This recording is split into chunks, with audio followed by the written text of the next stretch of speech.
Hello दोस्तों, मैं शुभेंद्र कुमार पटेल आप सभी का आपके अपने YouTube चैनल एसकेपी क्लासेस में स्वागत करता हूं। हमारी प्रकाश की जो श्रृंखला चल रही है, लाइव टॉपिक जो चल रहा है हमारा, उसमें अपन आगे बढ़ते हैं और आज उसके एक नए फिनोमिना को, उसमें एक नई घटना है, उससे अपन पढ़ते हैं जिसे कहा जाता है प्रकाश का व्यतिकरण,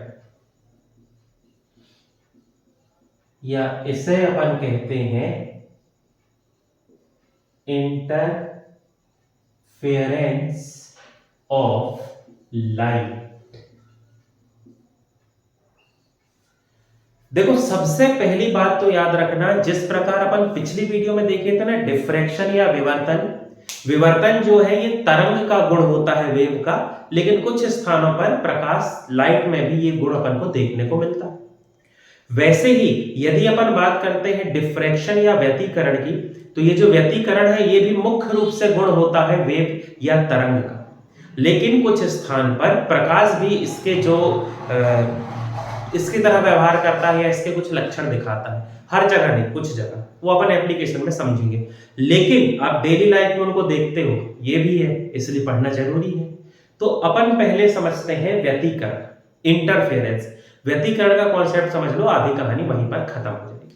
ठीक, मान लो ये कोई एक सोर्स है, ये किसी प्रकार का कोई सोर्स है या स्रोत है जो तरंग को उत्पन्न करता है। जो क्या उत्पन्न कर रहा है? वेव या तरंग।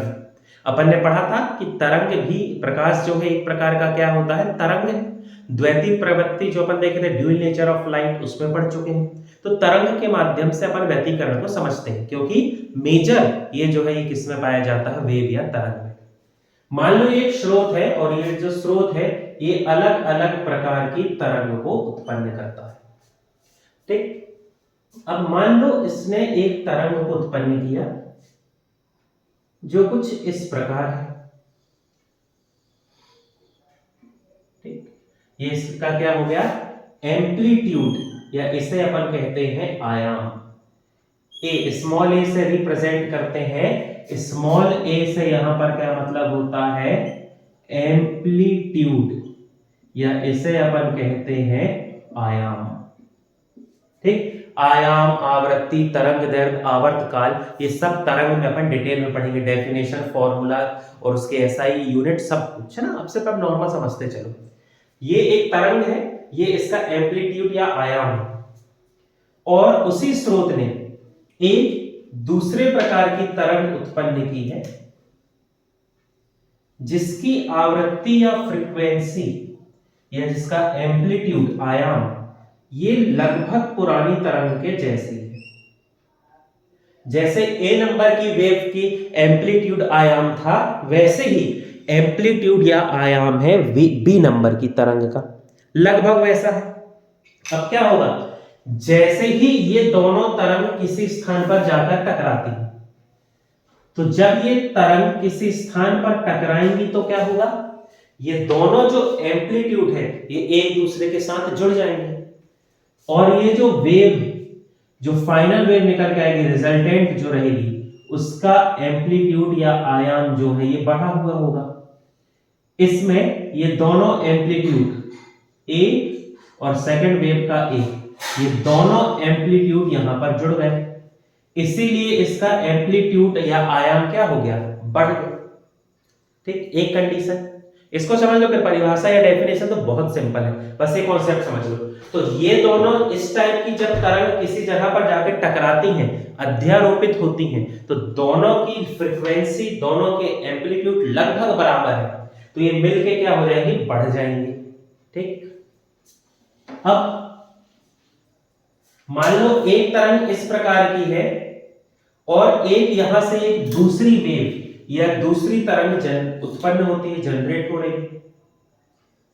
अब ये जो दूसरे प्रकार की तरंग है ये कुछ इस प्रकार की है, इसका एम्पलीट्यूड या इसका आयाम जो है कुछ इस प्रकार का है।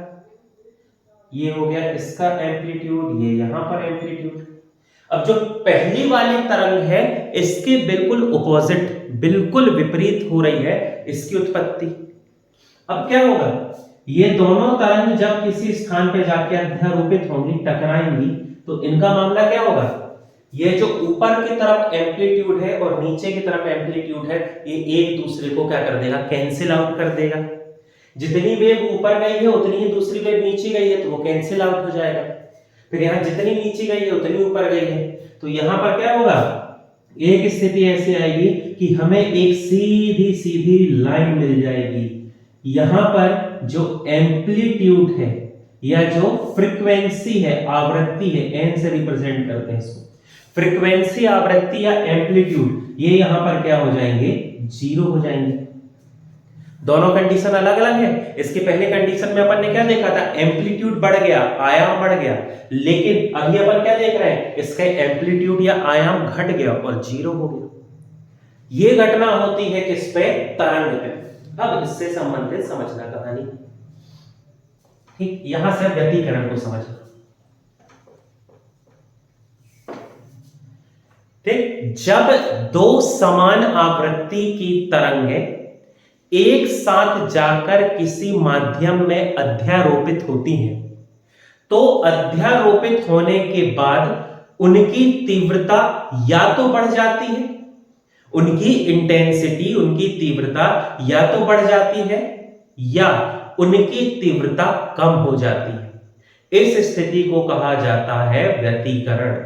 फिर से समझेंगे, समान आवृत्ति, सेम फ्रीक्वेंसी, समान आवृत्ति की जब दो तरंगें किसी माध्यम से जाकर अध्यारोपित होती हैं, वहां टकराते हैं, अध्यारोपित होती हैं, तो अध्यारोपण के पश्चात उन दोनों तरंगों की आवृत्ति या उन दोनों तरंगों की तीव्रता बढ़ जाती है या घट जाती है। इस घटना को अपन कहते हैं व्यतिकरण।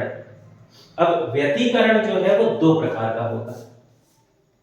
एक होता है संपोषी व्यतिकरण, जिसे अपन कहते हैं कंस्ट्रक्टिव इंटरफेरेंस, और दूसरा प्रकार कहलाता है विनाशी व्यतिकरण, जिसे कहते हैं डिस्ट्रक्टिव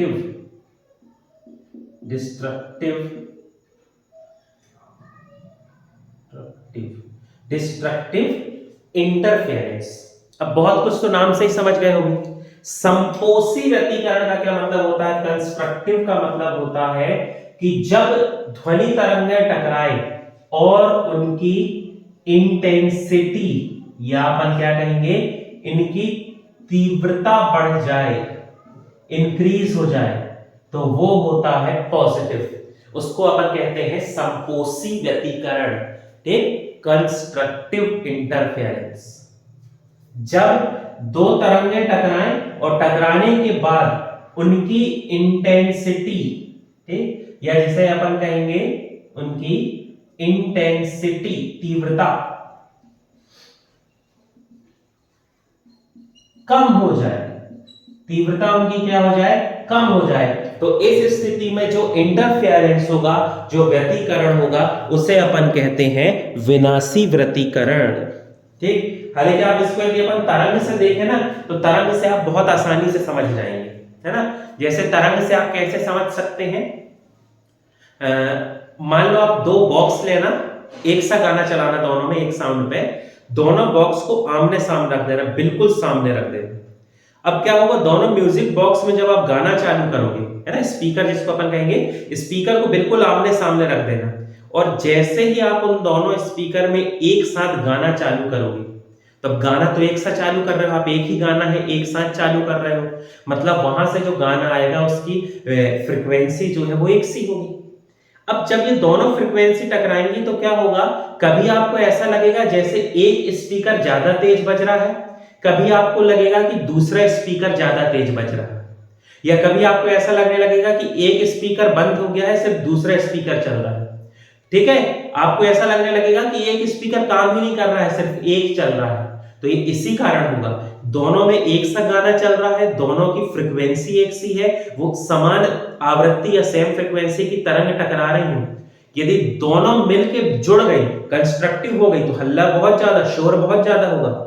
लेकिन जब वो मिलेंगी और यदि वो डिस्ट्रक्टिव हो गई, विनाशी हो गई, तो उसमें से एक जो है वो क्या होगी, उसकी आवाज दब जाएगी। तो आपको ऐसा लगने लगेगा कि एक स्पीकर चल रहा है, एक नहीं चल रहा है। इसलिए आप देखना, जब आप डीजे देखते होंगे शादी में, जो शादी में डीजे लगे होते हैं, गाड़ी में चलने वाले को दिक्कत नहीं, उनका मुंह एक साइड ही रहता है, वो नहीं, जो टेंट के अंदर लगे हुए होते हैं डीजे, तो डीजे कभी ऐसे आमने सामने फेस करके नहीं होते, वो हमेशा ऐसे रखे होते हैं, कुछ ऐसे एंगल पे। पूरे सामने है तो ठीक है, कोई बात ही नहीं, लेकिन ऐसे नहीं रखे रहेंगे, वो इस एंगल पे रखे होते हैं, क्योंकि जानते हैं यदि बिल्कुल सामने रख दिया जाए एक ही गाना बजेगा। यदि डीजे चल रहा है तो उसके पूरे स्पीकर में एक ही गाना बजेगा, तो वो गाना एक सा बजेगा, मतलब सबकी फ्रीक्वेंसी या आवृत्ति एक सी होगी। तो दो घटना हो जाएंगी, या तो बहुत हाई हो जाएगा, या तो फिर लगेगा कि एक साइड का स्पीकर बच ही नहीं रहा है। इसलिए देखना, वो डीजे को ऐसे ना रख के ऐसे रखते हैं। तो ये जो घटना है ये होती है इंटरफेरेंस या व्यतिकरण के कारण। इसका एक बहुत अच्छा और आप एग्जांपल देख सकते हैं। आप कार के अंदर गाना सुनते हुए जाएं, आपकी कार में मान लो चारों दरवाजे पे 4 स्पीकर हो गए, और एक स्पीकर सामने है, एक पीछे, या दो है, जैसे भी है। मान लो 8 स्पीकर है आपकी कार में। आप गाना चलाते चलाते जाओ, जाते जाओ, कोई दिक्कत नहीं, ठीक। आप बार बार गाना बदलते हैं या गाना चेंज हो रहा है। एक कंडीशन ऐसी आएगी जब बहुत देर तक गाना चलेगा, कांच बंद हो, है ना, बहुत देर तक गाना चलेगा, तो आपको ऐसा लगेगा कि यार कार का ये वाला स्पीकर जहां मैं बैठा हूं, ये वाला स्पीकर शायद नहीं चल रहा है, बाकी सब स्पीकर चल रहे हैं। या हो सकता है इस दरवाजे में जो बैठा है उस व्यक्ति को कभी बीच में ऐसा लगने लगे कि यार मेरा वाला ये दरवाजे का स्पीकर नहीं चल रहा है, बाकी सब स्पीकर चल रहे हैं। हर किसी को ऐसा लग सकता है ना, कहते हैं पीछे वाला स्पीकर नहीं चल रहा, बाकी सब चल रहे हैं। लेकिन आप उस समय क्या करना, या तो आप गाना बदल लो, या कांच नीचे कर दें, गाड़ी की स्पीड थोड़ी कम कर दो, तो देखना सब कुछ नॉर्मल लगने लगेगा। ये जो घटना हुई ये भी इंटरफेरेंस या व्यतिकरण के कारण हुई। एक सा गाना पूरे 8 स्पीकर में बज रहा है, कोई 2 स्पीकर की तरंग आपस में टकरा तो सब रही है, लेकिन कहीं पर ऐसा हुआ कि वो समान आवृत्ति की सेम फ्रीक्वेंसी की तरंग टकराई, और टकराने के एक बाद क्या हुआ, किसी एक में डिस्ट्रक्टिव या विनाशी व्यतिकरण हो गया, तो उस स्पीकर की आवाज हमें नहीं सुनाई दे रही है। तो हमें ऐसा लगने लगता है कि अरे यार ये जो स्पीकर है ये खराब हो गया, ठीक। या यदि आप और बहुत अच्छा उदाहरण देखना चाहते हैं तो हेडफोन, आप ईयरफोन लगाते हैं, ईयरफोन को आप कान में लगाए रखना, लगाते लगाते कभी कभी बीच में ऐसी स्थिति आ जाती है कि आपको ऐसा लगने लगता है कि यार एक ईयरफोन बज रहा है लेकिन दूसरा ईयरफोन शायद नहीं चल रहा। फिर आप ऐसे कान से निकाल के देखते हो, एक एक करके दोनों को लगाते हो तो दोनों चलते हैं, फिर आप लगाओगे तो फिर सब नॉर्मल हो जाएगा। लेकिन बीच में एक स्थिति ऐसी आएगी कि ऐसा लगेगा यार एक साइड का ईयर पीस नहीं बज रहा है, तो वो भी इसी कारण होता है। समान आवृत्ति, एक सा गाना सुन रहे हैं हम, वो सेम फ्रीक्वेंसी समान आवृत्ति की तरंग टकराई, उसमें डिस्ट्रक्टिव या विनाशी व्यतिकरण हो गया, और कोई एक जो है वो उसका साउंड 0 हो गया, तो आपको ऐसे लगने लगा कि ये नहीं बज रहा है। ये पूरी घटना आप डेली लाइफ में देख सकते हो, कुछ भी नया नहीं है। अब मैं ये नहीं कहूंगा कि आप इसको टारगेट करके दिन भर हेडफोन लगा के और सुन के महसूस ही करें, लेकिन जब भी आप गाना लगा के सुनेंगे कभी ना कभी आप इसको महसूस करेंगे। इस पर बहुत ज्यादा आपको मेहनत नहीं करना है, ठीक है, मेरी बात पर भरोसा कर लो।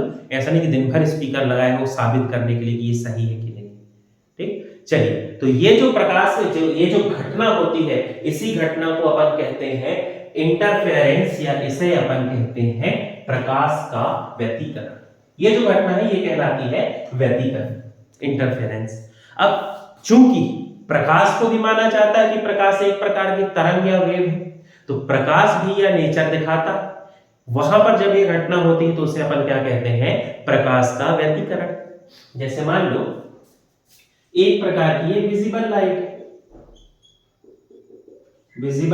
दृश्य प्रकाश। ये जो दृश्य प्रकाश होता है विजिबल लाइट, आप जानते हैं कि ये जो दृश्य प्रकाश है ये आगे चलकर 7 रंगों में विभक्त हो जाता है। जब ये अपने 7 कलर्स या 7 रंगों में विभक्त हो जाता है तो क्या होगा, हर कलर की फ्रीक्वेंसी अलग अलग होगी। जितने भी कलर हैं, जितने भी यहां 7 कलर आएंगे, इन 7 के 7 कलर की फ्रीक्वेंसी अलग अलग होगी। सबकी फ्रीक्वेंसी अलग है, सबकी वेवलेंथ, तरंगदैर्घ्य अलग है, सब कुछ अलग है। आप उस वीडियो पे देख सकते हैं स्कैटरिंग ऑफ लाइट, और थोड़ा सा जिक्र अपन ने डिस्पर्सन ऑफ लाइट में भी किया है, पर स्कैटरिंग ऑफ लाइट में ज्यादा डिटेल में पढ़े। तो हर का अपना एक आवृत्ति होगी, फ्रीक्वेंसी होगी, एक पूरा सीक्वेंस पढ़े थे। एक साइंटिस्ट थे, है ना, लॉर्ड रेले, उनके अपन ने सिद्धांत को पढ़ा था, तो वहां आप थोड़ा चाहे तो रेफरेंस के लिए वो वीडियो आप देख सकते हैं। ठीक, हर एक की अलग अलग फ्रीक्वेंसी आप रखती है। अब जब ये सभी तरंगे किसी जगह पर जाके टकरा रही हैं, तो हो सकता है टकराने के बाद कोई एक कलर जो है उसमें क्या हो जाए, कंस्ट्रक्टिव इंटरफेरेंस हो जाए, संपोषी व्यतिकरण हो जाए और वो कलर ज्यादा दिखाई दे। हो सकता है दो तीन कलर आपस में जब टकराए वो किसी जगह पर जाके अध्यारोपित हुए, तो उनके जो कलर हैं उनके बीच में क्या हो गया, डिस्ट्रक्टिव इंटरफेरेंस, विनाशी व्यतिकरण हो गया, और उसकी वजह से वो जो कलर है वो दब गया। तो कभी कोई कलर आपको ज्यादा दिखाई देगा, कभी कोई कलर कम दिखाई देगा। सातों कलर दिख सकते हैं, ये भी हो सकता है, पर थोड़ा चांस कम होते हैं। कभी भी आप देखोगे तो सात में से कोई कलर बहुत ज्यादा दिखाई देगा, बाकी कलर दब जाएंगे। तो वो इसी के कारण होता है कि फ्रीक्वेंसी जब ये कहीं पर जाके टकराए, तो टकराने के बाद किसी एक कलर में क्या हो गया, संपोषी व्यतिकरण हो गया, उसमें कंस्ट्रक्टिव इंटरफेरेंस हो गया, तो वो ज्यादा दिख रहा है, डोमिनेट कर गया। लेकिन हो सकता है कभी टकराने के बाद किसी कलर में विनाशी व्यतिकरण हो जाए, डिस्ट्रक्टिव इंटरफेरेंस, जिसकी वजह से वो डोमिनेट नहीं कर पाया, वो रिसेसिव हो गया और वो दब गया।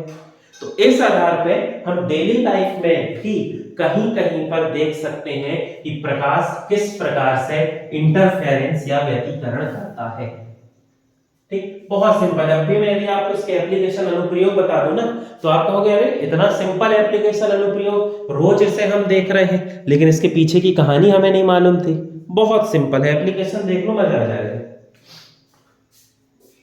यदि अपन बात करते हैं इसके अनुप्रयोग या एप्लीकेशन की, तो इसका सबसे पहला अनुप्रयोग है साबुन के बुलबुले का। साबुन के बुलबुले का रंगीन दिखाई देना। उम्मीद करता हूं मैं, ये तो आप बिल्कुल देखे ही होंगे कि जो बबल्स होते हैं, जैसे आप होगा ना हाथ में ऐसे फूक के फॉर्म से बबल्स बनाते हैं, या आप हाथ में से बहुत सारा फॉर्म रख लो, उसमें बबल्स हैं, और उसमें जब सनलाइट टकराती है तो वो अलग अलग इंद्रधनुष, रेनबो टाइप अलग अलग कलर की दिखाई देती है। ठीक है, या कभी मान लो जमीन पे बुलबुला बन जाए साबुन का, पानी का, तो वो जो बुलबुला है वो कैसा दिखाई देता है, अलग अलग कलर का। तो अपन बोलचाल में नहीं कहते थे इसमें इंद्रधनुष दिख रहा है, इसमें बहुत सारे कलर दिख रहे हैं। ठीक, बोलचाल में आप कह दो कोई बात नहीं, लेकिन याद रखना ये घटना अलग है। यदि साबुन के बुलबुले या पानी के बुलबुले में हमें अलग अलग कलर दिखाई दे रहे हैं, तो उसका कारण है कि वहां पर प्रकाश का क्या हो रहा है, व्यतिकरण, इंटरफेरेंस ऑफ लाइट। फिर आपने देखा होगा, मान लो आप सड़क पे जा रहे हैं, आपके सामने कोई गाड़ी है, कोई बड़ा व्हीकल या वाहन जा रहा है, या मान लो आपके सामने टैंकर जा रहा है जिसमें पेट्रोल डीजल है, तो देखना उससे जो पेट्रोल डीजल जब जमीन में गिर जाता है, सड़क में गिर जाता है, तो वो जो पेट्रोल या डीजल वो बहुत सारे कलर का दिखाई देता है। आपने देखा होगा, बिल्कुल आप इसको महसूस कर लें, घर में गिरा के देख लो पेट्रोल डीजल कैरोसिन। जहां पर पेट्रोल डीजल कैरोसिन गिरते हैं, जब उन्हें देखोगे तो बहुत सारे कलर के ऐसे फैले हुए चिपड़े चिपड़े दिखाई देते हैं, बहुत सारे कलर के। तो वहां पर भी जो घटना होती है वो होती है प्रकाश का व्यतिकरण, या इसे कहते हैं इंटरफेरेंस ऑफ लाइट। तो अपन क्या करेंगे, पेट्रोल, डीजल या केरोसिन की बूंद का कलरफुल या रंगीन दिखाई देना, रंगीन दिखाई देना। ये भी किसके कारण, ये किसके कारण होता है, प्रकाश के व्यतिकरण के कारण। या आपने क्या देखा होगा कि कभी पानी के ऊपर,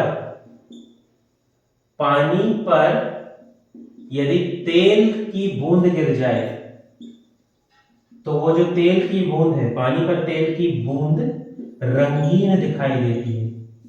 वो पानी की बूंद कैसे दिखाई देती है, कलरफुल या रंगीन दिखाई देती है। तो समझ जाना उस स्थिति में भी कि तेल, पानी के ऊपर यदि मिट्टी तेल गिरा है, वो तो डेंसिटी कम होती है, तो ऑयल या तेल जो है वो तो डूबेगा नहीं, मिलेगा नहीं, घुलेगा नहीं, इममिसेबल सॉल्यूशन बनाएगा, क्योंकि तेल की डेंसिटी कम है, वो तैरता रहेगा। अब जब तेल ऊपर तैरता रहेगा तो वो लाइट को क्या करेगा, इंटरफेरेंस होगा, और आप देखना वो जो पानी की बूंद है वो अलग अलग कलर की आपको दिखाई देगी, और जब वो अलग अलग कलर की दिखाई दे तो समझ जाना कि ये जो है ये किसके कारण हुआ है, प्रकाश के व्यतिकरण या इंटरफेरेंस ऑफ लाइट के कारण। ठीक, चाहे आपसे अलग अलग तरीके से पूछ सकता है ना, जमीन पे, सड़क पर, पानी में तेल की बूंद का रंगीन दिखाई देना किस घटना का उदाहरण, किस घटना का उदाहरण है। तो बिल्कुल नहीं घबराना है, 100% आपको ऑप्शन मिलेगा प्रकाश का व्यतिकरण, इंटरफेरेंस ऑफ लाइट, उसको टिक कर देना। या आपसे कहा जाएगा साबुन की बूंद का, साबुन के बुलबुले का या पानी के बुलबुले का रंगीन दिखाई देना किस घटना का उदाहरण है, तो भी यहां बिल्कुल नहीं घबराना, इसका उदाहरण क्या हो जाएगा, प्रकाश का व्यतिकरण, इंटरफेरेंस ऑफ लाइट। व्यतिकरण के बारे में, इंटरफेरेंस के बारे में सबसे पहले जिस साइंटिस्ट ने बताया था उन साइंटिस्ट का नाम है यंग।